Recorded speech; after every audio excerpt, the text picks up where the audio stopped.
সত্য ঘটনা অবলম্বনে চক্র নির্মিত হয়েছে। আইস্ক্রিনে আগামী 10 অক্টোবর এটা শুভমুক্তি ঘটবে। শুভমুক্তি কথাটি আমরা জানি অনেক বেশি প্রযোজ্য চলচ্চিত্রের সাথে। সময়ের কালে আস্তে আস্তে আস্তে নানা মাধ্যমগুলি আসাতে এখন শুভমুক্তি শব্দটি ওটিটি প্ল্যাটফর্মের মধ্যে চলে এসেছে এবং ওটিটি প্ল্যাটফর্ম নিঃসন্দেহে তরুণ প্রজন্মের কাছে, আমি তো বটেই, আমার বয়স 71 হয়ে গেল, তরুণদের কাছে অনেক বেশি, তরুণ তরুণদের কাছে অনেক বেশি লাগে। চক্র সেই আলোকে আমি বিশ্বাস করি। এই প্রজন্মের অনেক তরুণ নির্মাতা এসছে, অনেক অভিনেতা অভিনেত্রী এসছে, কিন্তু তাদেরকে যে পরিমাণ ফিট দেওয়া দরকার আসলে পেছন থেকে সেটা অনেক কারণে হচ্ছে না, কিন্তু এই সম্ভাবনাটা অনেক বেশি আমি মনে করি। হয়তো এই মুহূর্তে আমরা বিশ্ব প্ল্যাটফর্ম ওটিটির সাথে হয়তো আমরা খুব বেশি কম্পিটিশনে যেতে পারবো না, কিন্তু আমাদের দেশের নিজস্ব সংস্কৃতি, নিজস্ব বলয়ের ভিতরে থেকে আমরা যতটুকু করতে পারি, এই পর্যন্ত যতটুকু করা হয়েছে আমার কাছে অনেক ভালো ভালো সিরিজ আমি দেখেছি, ভালো লেগেছে। আমি কখনোই খুব শীঘ্রই ভাববো না টাউনের মতো একটা সিরিজ আমরা তৈরি করবো, কিংবা আমি জানি না ঠিক ওটিটি প্ল্যাটফর্মের ভিতরে সবচেয়ে বড় সিরিজ কোনটা, এটা আমার জানা নেই।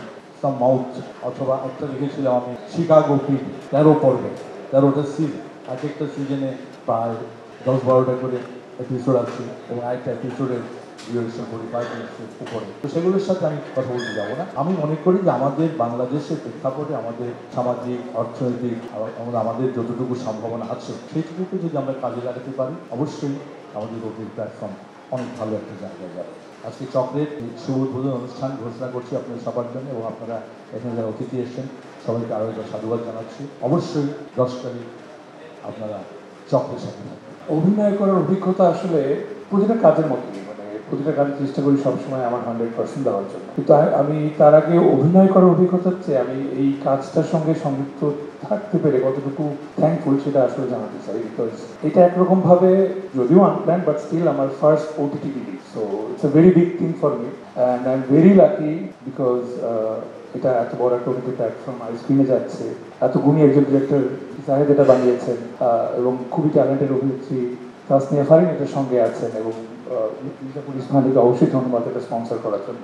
So all in all I am very lucky যে আমি এই সিরিজটায় আছি। চক্র নিয়ে আসলে এত মজার মজার বাধা বা বিপত্তি বা দুর্ঘটনা বলি যেটা এই কাজটা করতে গিয়ে আমাদের হয়েছে, বাট সামহাও মনে হয় যে সব বাধা বিপত্তি অতিক্রম করে হলেও একটা ভালো জায়গায় এসে পৌঁছেছে। এটা যেমন আমরা যখন শুটিং শুরু করেছিলাম আমাদের প্ল্যান ছিল যে এটা চ্যানেল আই টিভিতে যাবে, এটা আমার ফার্স্ট সিরিয়াল হওয়ার কথা ছিল টিভির জন্য। আমি কখনো সিরিয়াল অভিনয় করিনি এর আগে, তো আমি খুব ইন্টারেস্টেড ছিলাম যে আমার কাছে মনে হচ্ছিল খুব ডিফারেন্ট মানে সিরিয়াল পার্সপেক্টিভ থেকে, বিকজ এরকম কাহিনী নির্ভর শুধুমাত্র মানে গল্পটাকে প্রেজেন্ট করার জন্য যে সিরিজটা নির্মাণ করা হয়েছে সেই ধরনের সিরিজ খুব একটা হয়নি বাংলাদেশে। তো সেই জায়গা থেকে যখন এটা আবার আইস্ক্রিনে যাচ্ছে এটা আমাদের জন্য আরও ভালো খবর, বিকজ আমার মনে হয় যে এখন একটা ওটিটিতে যে ধরনের গল্পে মানুষ মিষ্ট হয়ে গেছে, যে ধরনের থ্রিলার গল্প পছন্দ, সেটা এ ধরনের একটা কাজ, সেই সাথে অনেক